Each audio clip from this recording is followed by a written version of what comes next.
तब मैंने देखा कि एक हाथी के 2 सूंड हैं और ये देखकर मेरे आश्चर्य का ठिकाना ना रहा।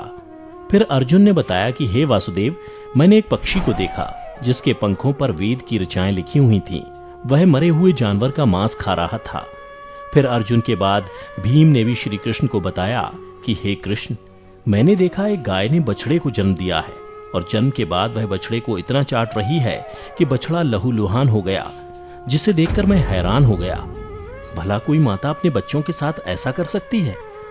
उसके बाद श्री कृष्ण ने सहदेव से पूछा, सहदेव तुम बताओ, तुमने वन में क्या देखा? तब सहदेव श्री कृष्ण से बोले, हे वासुदेव, मैंने वन में देखा कि एक जगह 6-7 कुएं हैं और आसपास के कुओं में पानी है, किंतु बीच का कुआं खाली है। बीच का कुआं गहरा है, फिर भी पानी नहीं है। यह देखकर मुझे घोर आश्चर्य हुआ कि ऐसा कैसे हो सकता है। उसके बाद नकुल ने कहा, हे नारायण, जब मैं वन में भ्रमण कर रहा था तो मैंने देखा कि एक पहाड़ के ऊपर से एक बड़ी सी शिला यानी पत्थर लुढ़कती हुई आती है और कितने ही वृक्षों से टकराकर उनको नीचे गिराते हुए आगे बढ़ जाती है, परंतु उस विशालकाय पत्थर को कोई भी वृक्ष उसे रोक ना सका। इसके अलावा वह शिला कितनी ही अन्य शिलाओं के साथ टकराई, पर फिर भी वह रुकी नहीं। अंत में एक अत्यंत छोटे पौधे का स्पर्श होते ही वह स्थिर हो गई।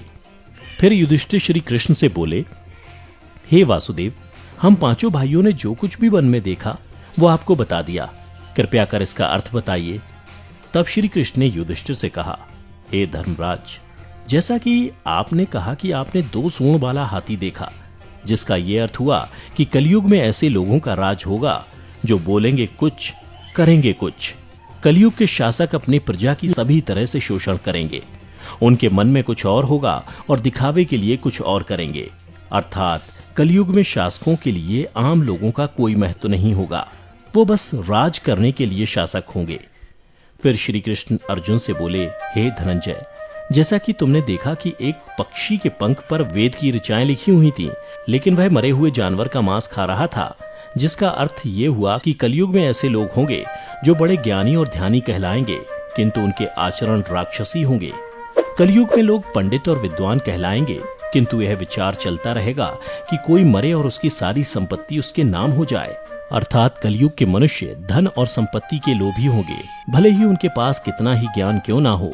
इसके अलावा हे अर्जुन, कलयुग में हर जाति धर्म के प्रमुख पद पर बैठे लोग विचार करेंगे कि कब कोई किसी पद से हटे और हम उस पर विराजमान हो जाएं। कलयुग में ऐसे लोगों की संख्या बहुतायत होगी, कोई कोई विरला ही संत पुरुष होगा। अर्जुन के बाद श्री कृष्ण भीम से बोले, हे गदाधर, जैसा कि तुमने देखा कि एक गाय अपने बछड़े को इतना चाटने लगी कि वो बछड़ा लहूलुहान हो गया, अर्थात कलयुग की माता अपनी संतानों पर इतनी ममता बरसाएंगी कि बच्चों को खुद का विकास करने का मौका ही नहीं मिलेगा, जिसके कारण मोह माया में पड़कर वे बर्बाद हो जाएंगे।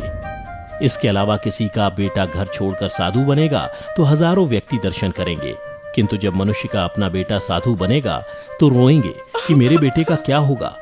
इतनी सारी ममता होगी कि उसे मोह माया और परिवार में ही बांध कर रखेंगे और उसका जीवन वहीं खत्म हो जाएगा।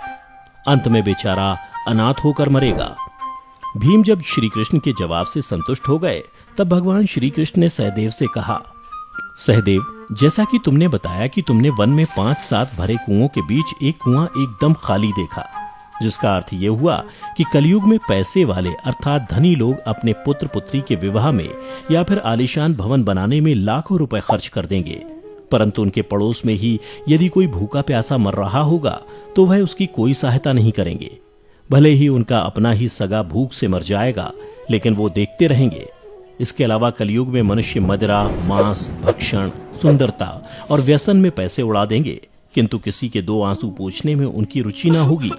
हे सहदेव, मेरे कहने का तात्पर्य यह है कि कलयुग में अन्न के भंडार होंगे, लेकिन लोग भूख से मरेंगे। सामने महलों बंगलों में ऐशो आराम चल रहे होंगे, लेकिन पास की झोपड़ी में आदमी भूख से मर जाएगा। एक ही जगह पर असमानता अपने चरम पर होगी। श्री कृष्ण की बातें सुनकर सहदेव को सारी बातें समझ में आ गईं।